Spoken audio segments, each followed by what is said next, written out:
like a buttercup. You're a Barbie doll. Show them all what I'm made of. Strut down the hall. Won't stop till I get enough. All right, so let's talk about Party City. Okay.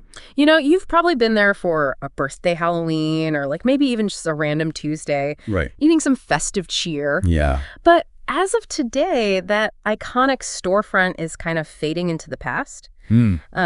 We're doing a deep dive into a recent Fox Business article Okay. that details Party City's permanent closure. Wow. They've been around for nearly 40 years. Yeah, it's crazy. And now it's all coming to an end. So what happened? Yeah, what happened? That's what we're going to unpack today. Interesting. You know, you'll find a rather somber statement Okay. from Party City CEO Barry Litwin in the article. Mm-hmm.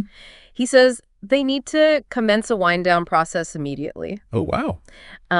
It seems even he was surprised at how fast things went downhill. Yeah. They launched nearly 4 decades ago and grew to over 700 stores across North America. Wow.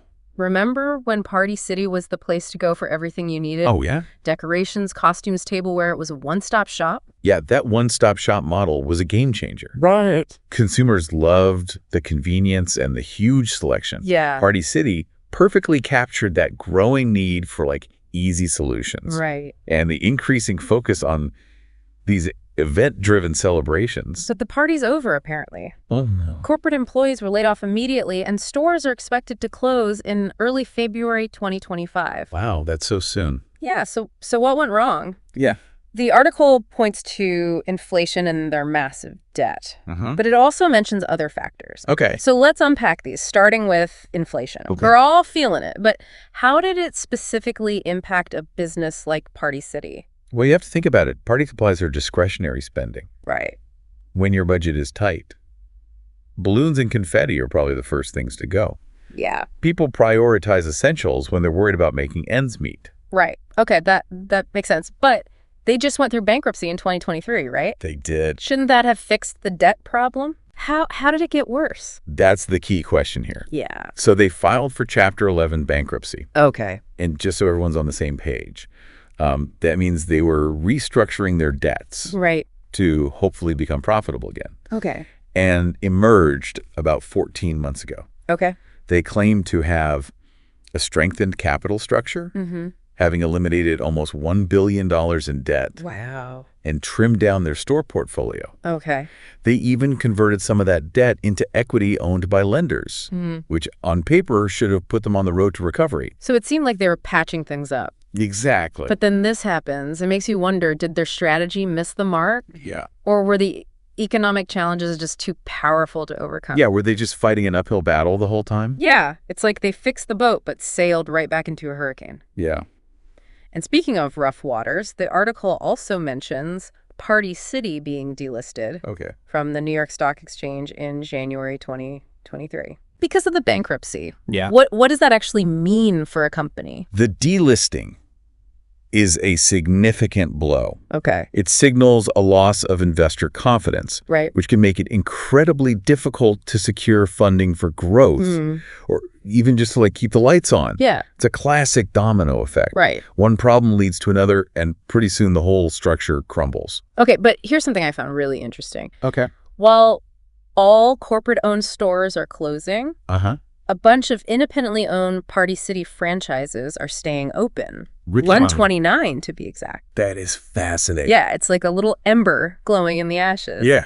It makes you wonder what allowed these franchisees to weather the storm when the corporate giant couldn't. Right. The article quotes Mitesh Patel, a franchisee from Austin, Texas. Okay. He says, local Party City franchisees are not affected by the bankruptcy. They will have their stores open and ready to continue serving their local communities.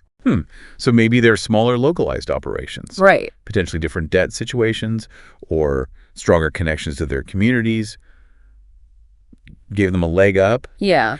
It's worth considering how these factors might have played a role in their survival. It kind of feels like David and Goliath, doesn't it? Yeah. The smaller, more agile players outmaneuvering the giant. Yeah, that's a good point. It suggests that even in a tumultuous industry, adaptability and a strong local presence can make a real difference. For sure. Yeah. Absolutely. Yeah, it definitely challenges that idea that bigger is always better. Right. Maybe a more localized, community-focused approach is the key to resilience in today's market. Yeah, it's a stark contrast for sure. Yeah. But zooming out a bit, Party City's struggles raise some big questions about the state of retail in general. We've seen other big names stumble lately, Yeah, we have. and this feels like another sign that things are shifting. Absolutely. The retail world is in the middle of a major transformation. Right. The rise of online shopping, changing consumer habits, and economic uncertainty have created a really tough environment for businesses. Right. If they don't adapt fast enough, they risk getting left behind. So we've got the usual suspect, inflation, hitting a business that thrives on people having extra cash to spend. Right. Then there's the debt. But the article also hints at other factors. Okay. What I find interesting is that Party City struggles mirror a broader trend in retail. You're right. This isn't just about Party City. Right. Think about the rise of Amazon and other online retailers. Yeah. They fundamentally changed the game.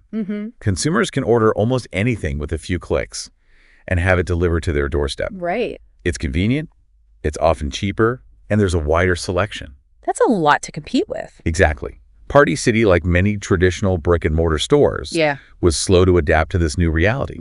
They relied on foot traffic and impulse purchases. Right. But consumers are increasingly doing their research and shopping online before even setting foot in a store. Okay, but what about the party supply market specifically? Have people just stopped throwing parties? Not necessarily, Yeah. but the way people celebrate has changed. Okay. Social media plays a huge role now. Yeah. People are looking for unique, Instagram-worthy experiences, Right. personalized decorations, Yeah. and themed parties. Whoa.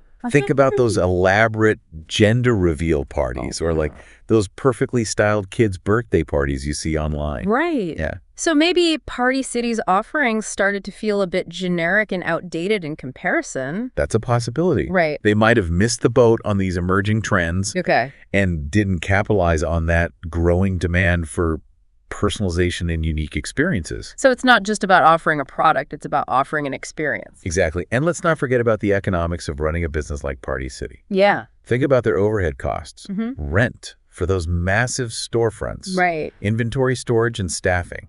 Yeah. These costs have been rising while consumer spending on discretionary items like party supplies Right. has been shrinking. It's like a perfect storm brewing. Precisely. It's a combination of factors. Yeah. Increased competition, changing consumer preferences, Yeah. economic pressures, Right. and perhaps a failure to adapt quickly enough. So what can other businesses learn from Party City's demise? What are the key takeaways here? I think agility is crucial. Okay. Businesses need to be able to respond quickly Yeah. to changes in the market and what consumers want. Right. That means embracing digital transformation, Okay. diversifying their offerings, and constantly innovating. It's not enough to just have a product or service anymore. Right. You need to create a seamless and engaging experience across different channels. Yeah. Maybe even anticipate what customers will want next before they even know it themselves. Exactly. It's about staying ahead of the curve. Right. Another important lesson is the importance of sound financial management. Party City's debt load played a major role in its downfall. Yeah. Businesses need to be smart with their finances, especially in uncertain economic times. Right. It's not just about making money. Right. It's about managing it well and building resilience against unexpected challenges. Yeah. It's like having a rainy day fund for your business. Right. Exactly. You need to be prepared for the unexpected. Mm-hmm. And finally, I think Party City's story highlights the importance of community and connection. Yeah. The fact that those franchisees are managing to stay afloat Right.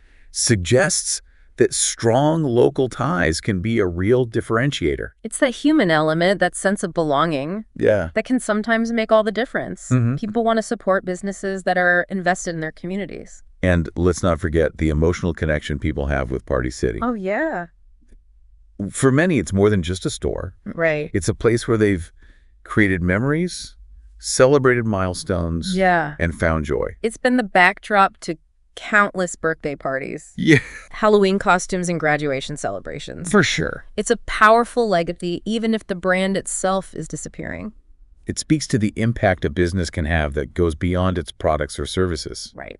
It's about creating experiences and fostering a sense of connection. Okay.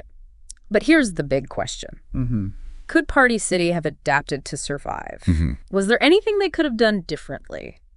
That's a tough one. Yeah. Maybe they could have embraced online retail more aggressively, Right. expanded their product lines to cater to evolving party trends, Yeah. or focused on building a stronger online community.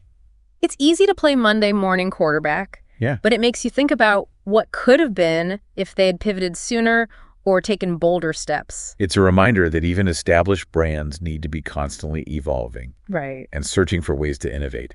And maybe there's a silver lining here. Okay. Perhaps Party City's downfall will encourage other businesses to examine their strategies and make necessary changes to thrive in this new era of retail. I like that perspective. Yeah. It's about turning a potential cautionary tale into a chance for growth and evolution. Yeah. It really makes you think. It does. You know, reading through this article and talking it through with you, Yeah. what's really striking me is that we started with the news of Party City closing, but we've actually uncovered a much bigger story here. Right. We've touched on everything from inflation and debt Mm-hmm. to the changing landscape of retail Yeah. and even consumer psychology. It's a great example of how a seemingly simple story can reveal so much about like these larger trends and forces that are at play. Right. Like, think about it. Yeah. Party City's closure isn't just about balloons and confetti. Right. It's a reflection of how we celebrate, how we shop, and how businesses need to adapt Right.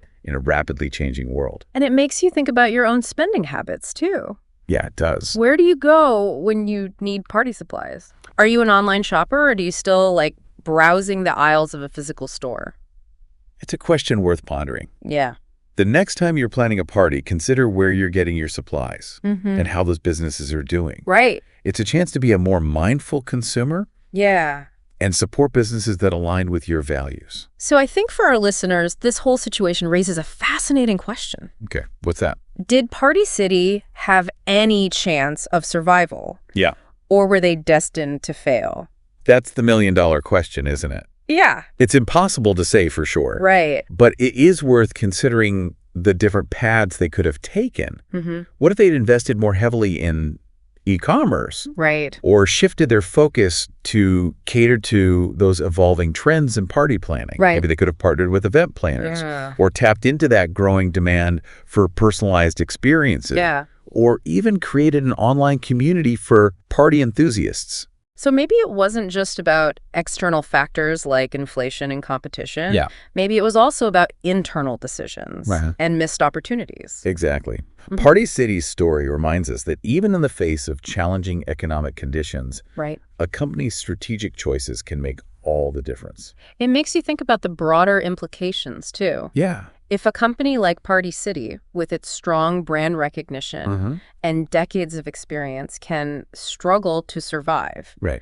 what does that mean for other businesses, particularly in the retail sector? It's a wake-up call, for sure. Yeah. It highlights the need for businesses to constantly innovate, Yeah. adapt, and be willing to challenge their own assumptions. Right. They need to anticipate changes in consumer behavior, embrace new technologies, Right. and be financially savvy to navigate these turbulent times. So maybe there is a silver lining to Party City's demise. Okay. Perhaps it'll serve as a valuable lesson for other businesses and encourage them to make the necessary changes to thrive in the future. I certainly hope so. Yeah. And for those of us who fondly remember those Party City runs, Oh, yeah. let's hold on to those memories and appreciate the role it played in our celebrations.